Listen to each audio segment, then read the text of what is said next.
আমার ঘড়িতে এখন বাজে 6টা 10। আমি দেখব আমার আশেপাশে যারা রয়েছেন তাদের ঘড়িতে কটা বাজে। দাদা আপনার ঘড়িতে কটা বাজে? 6টা 10। 6টা 10 বাজে আপনার ঘড়িতে। কোন কটা বাজে একটু দেখবেন? কটা বাজলো? কটা বাজে? 6টা 7। 6টা 7 বাজে। মানে এক একজনের ঘড়ির টাইম এক এক রকম, কারো 6টা 10, কারো 6টা 7, কারো 6টা 8। কিন্তু আমরা যেখানে দাঁড়িয়ে রয়েছি সেই জায়গায় পাশে এত বড় একটি ঘড়ি আছে, সেই ঘড়ির টাইমটা কিন্তু সেটা বলছে না। আমরা এখন বিগ বেনের পাশে দাঁড়িয়ে রয়েছি এবং এই বিগ বেন কিন্তু লন্ডনের বিগ বেন নয়, এটি হচ্ছে কলকাতার লেক টাউনের বিগ বেন। যেই বিগ বেনের ঘড়ির টাইম বলছে যে 12:23। এই 12:23 ঘড়ির টাইম অনেকের ঘড়িতে বা বক্তব্য হচ্ছে অনেকের ঘড়িতে 6টা 7, 6টা 8, 6টা 9, 6টা 10, চারটে টাইম ঘুরিয়ে ফিরিয়ে পাচ্ছি ফোন এবং ঘড়ি মিলিয়ে। কিন্তু কলকাতার লেক টাউনে একদম এই যে বড় বিগ বেনের আকৃতির যে ঘড়ি রয়েছে, এই ঘড়ির টাইম কিন্তু 12টা 23।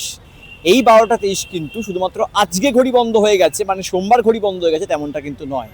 এখানকার স্থানীয় মানুষজনের বক্তব্য 4 তারিখের পর থেকেই নাকি এখানকার এই ঘড়ি বন্ধ হয়ে পড়ে আছে। তারা কি বলছে একবার একটুখানি তাদের সঙ্গে কথা বলে জেনে নেব যে কতদিন ধরে এই ঘড়ি বন্ধ রয়েছে এবং কেন বন্ধ রয়েছে। একজন দাদা রয়েছেন। দাদা বলছি, এই যে বিগ বেনের মতো বড় ঘড়িটা রয়েছে, এই ঘড়িটা কতদিন ধরে বন্ধ রয়েছে এখানে? 4-5 দিন ধরে। 4-5 দিন ধরে বন্ধ রয়েছে। 4-5 দিন ধরে। এখানকার অনেকে বলছে যে 4 তারিখ ভোটের রেজাল্ট বেরোনোর পর নাকি এই তারপরে চলেছে এই 4-5 দিন ধরে বন্ধ আছে। বন্ধ আছে। হ্যাঁ, বন্ধ আছে। এই ঘড়িটাতে কি দম দিতে হয়? না না, এতে ইলেকট্রিকে চলে, দম কেন দেবে? এই ঘড়িতে নাকি অনেক আওয়াজ হতো নাকি? ঘন্টা ঘন্টা ঘন্টা পড়তো। 12টা বাজলে 12টা ঘন্টা, 1টা বাজলে 1টা ঘন্টা। অনেকে বলছে রাজ্যে পালা বদলের পর নাকি ঘড়িও বন্ধ হয়ে গেছে। না না না, ঘড়ি চলছিল, এই 2-3 দিন হয়েছে বন্ধ হয়ে গেছে।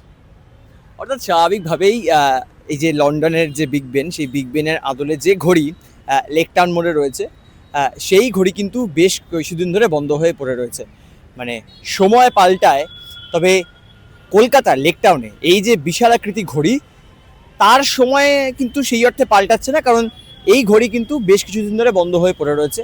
একাংশের দাবি যে 4 তারিখের পরই এটা হয়েছে এমনটা নয়, বা অনেকে বলছেন যে বেশ কয়েকদিন ধরেই এই ঘড়ি বন্ধ হয়ে পড়ে আছে। মানে রাজ্যে পালা বদলের জন্য কি সময়ও থমকে দাঁড়িয়েছে, এই প্রশ্ন কিন্তু সামনে দেখা দিয়েছে। ক্যামেরা রিক্ত মুখোপাধ্যায়ের সঙ্গে সুব্রজিৎ চক্রবর্তী, এই সময় লাইভ লেক টাউন।